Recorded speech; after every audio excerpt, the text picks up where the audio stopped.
Well, this is part two.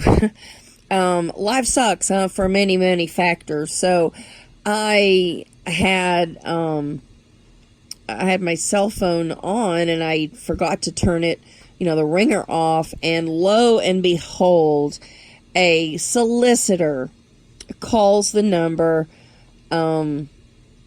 which stopped my video. Stopped it just before I was getting into the heart of my discussion, which is really, really disappointing.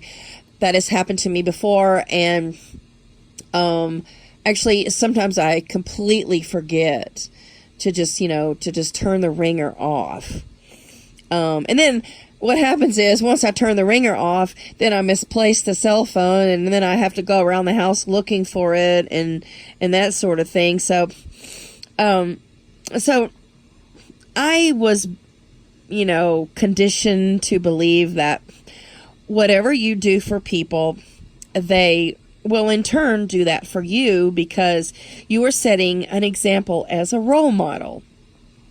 Well, not in my case. In fact, I actually find that the more I give, the more I do for people, the less I get back, and the more I get treated like a doormat. So anyway, back to that particular person, that fellow. It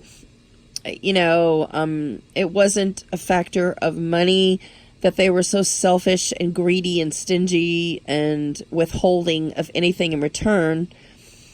It wasn't because they were too young and, going to school. Not that case at all. The person was older. The person was just absolutely stingy and just non-reciprocal. And I still have no answer to the equation, because when I'm out and about, if I see something that I think a friend would like, for instance, I saw a set of glassware, and it had an emblem on it. They were vintage glassware, and I knew somebody would really, really dig these glasses, so I picked them up at an estate sale. And I also have a friend that she has a pet rabbit, and I drew her pet rabbit, and then I had the rabbit's picture put on a drinking cup, a mug actually. She was ecstatic. She was really, really happy. And she drove 6 hours from Michigan to come see me last year. Now, I consider that a reciprocal friend. I also consider friends reciprocal when they spend a lot of time on you,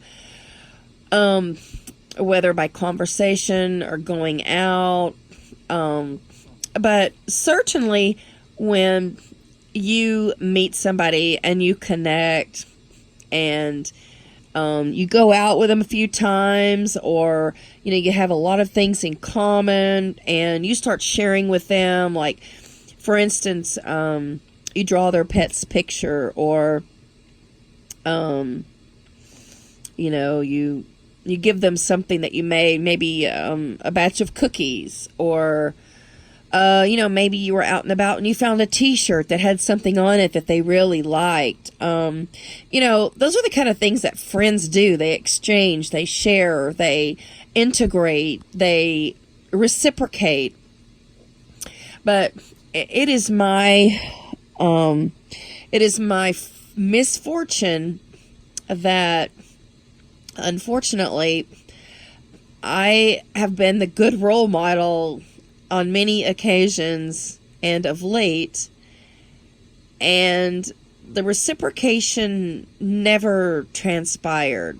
And I actually drew a scales, and the set of scales was grossly leaning in the other person's, leaning against my favor. So, I have done so much for this individual, and now I realize that they are megomaniacal. They are, fully a full-on narcissist with grandiose feelings about themselves.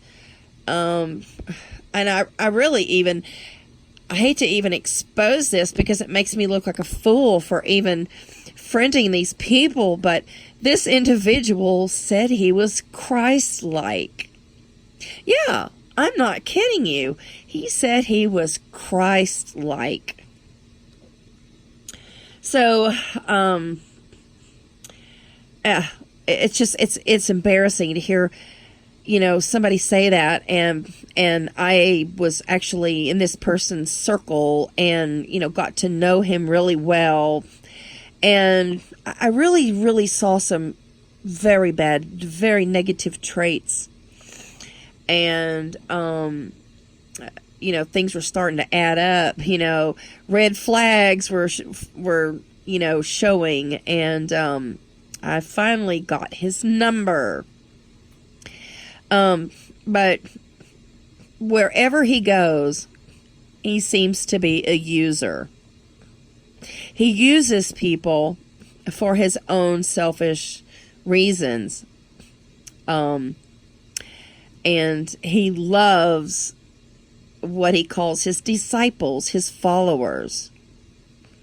So, I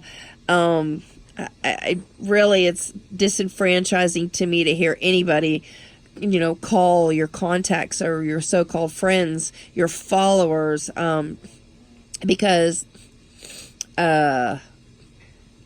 he expected people to do things for him and do things for him for free. And, basically, he collected people as friends. And, I saw early on the type of relations that he had with people because they weren't full of depth. They weren't full of depth or breadth. And,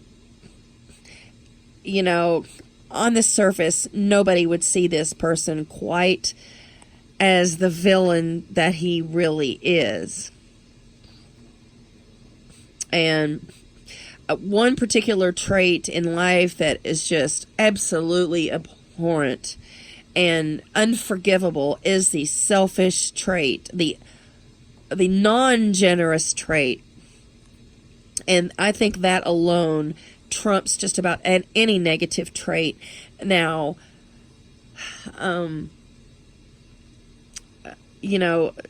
this person was also a phony. He was a phony to get narcissistic supply. And,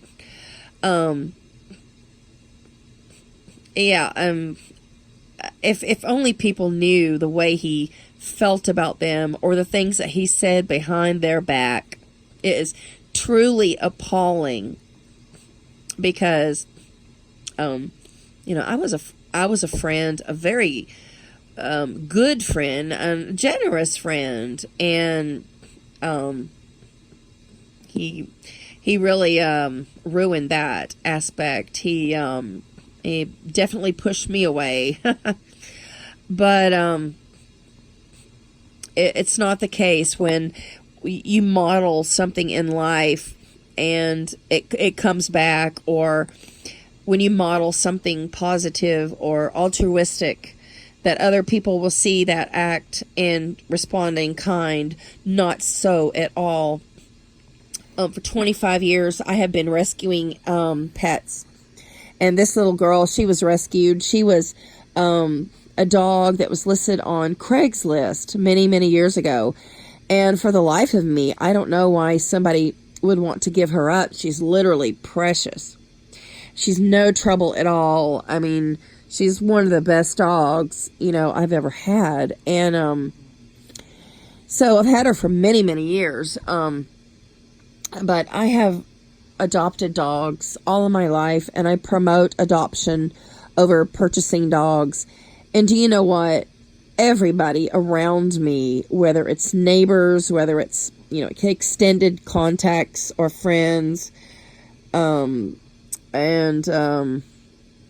yeah, you know, it's, I lost my train of thought there. I was like looking at a text. I'm sorry. But yeah, I mean, my middle name is spay, neuter, adoption, rescue, etc. And it's really hurtful and discouraging for me to see that my actions don't bring about the same results in other people.